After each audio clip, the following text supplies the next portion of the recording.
আসসালামু আলাইকুম। জাতীয় সংসদ ভবন নিয়ে কিছু কথা বলবো। আপনারা ভিডিওটি না টেনে অবশ্যই শেষ পর্যন্ত থাকবেন। আমরা যে যেখানে আছি, গ্রামগঞ্জ শহর প্রত্যন্ত অঞ্চল থেকে আমাদের নাগরিকতা অধিকার সেই ভোট প্রয়োগ করে একজন জনপ্রতিনিধি এমপি হিসেবে এখানে পাঠায়। আর ওই এমপি মহোদয় নিজ এলাকায় বিভিন্ন রাস্তাঘাট ও নাগরিক সহ তাদের সুবিধে অসুবিধে দেশের উন্নয়নমূলক কর্মকাণ্ড বা কী প্রয়োজন দেখে এসে স্বচক্ষে দেখে এসে এই মহান সংসদ ভবনে সেগুলি উপস্থাপন করেন। তখন এখানে প্রধানমন্ত্রী সহ বিভিন্ন মন্ত্রী এমপি মহোদয়রা সেগুলি বিবেচনায় নিয়ে দেশসহ প্রত্যেকটা মানুষের কল্যাণের বিল অনুমোদন করে থাকেন। তাই অনেক দিন করে স্বপ্ন কল্পনা ছিল যেখানে আমাদের এই দেশের এত বড় সুবিধে অসুবিধের কথাগুলি বিবেচনা হয়, সেটি স্বচক্ষে দেখব। তাই আজকে সুযোগ পেলাম, এই সুযোগটি হাতছাড়া করলাম না।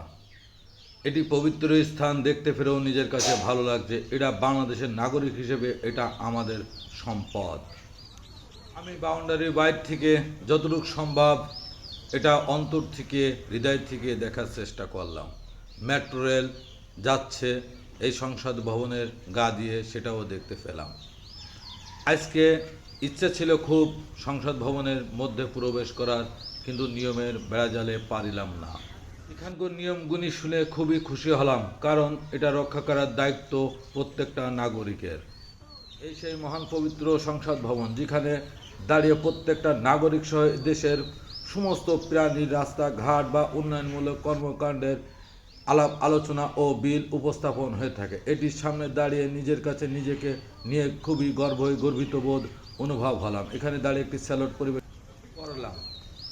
সেই সঙ্গে এই সংসদ ভবনের সামনের থেকে যতটুকু সম্ভব স্বচক্ষে দেখতে পেলাম, খুবই শান্তি অনুভব করলাম। এই সংসদ ভবনের পবিত্রতা সকল নাগরিক যেন রক্ষা করতে পারেন, আল্লাহর নিকট সেই দোয়া করি। এবং এই সংসদ ভবন যারা পর্যবেক্ষণ করেন তাদেরকে আল্লাহ যেন সহি সালামতে এই পবিত্র সংসদ ভবন রক্ষা করার তৌফিক দান করেন, সে কামনা করি। এই সংসদ ভবনটি সামনে দাঁড়িয়ে দেখতে পেরে খুবই শান্তি অনুভব করলাম।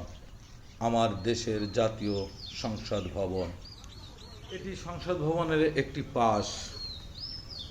আসলে বিশেষ কিছু জায়গা থাকে, সেখানে গেলে এমনিতেই মন মানসিকতা পরিবর্তন হয়ে যায়। যেখানে আমাদের প্রতিটা নাগরিকের নিয়ে এত চিন্তা ভাবনা করা হয়, সেই জায়গাটি আজ স্বচক্ষে দেখতে পারলাম। এর যে কি একটি অনুভূতি তা বলে প্রকাশ করা সম্ভব নয়। কথাবার্তার মধ্যে একটু ভুল ত্রুটি থাকতেই পারে, সবাই ক্ষমা দৃষ্টিতে দেখবেন। সবাই ভালো থাকবেন, সুস্থ থাকবেন, নিরাপদে থাকবেন। খুদা হাফেজ।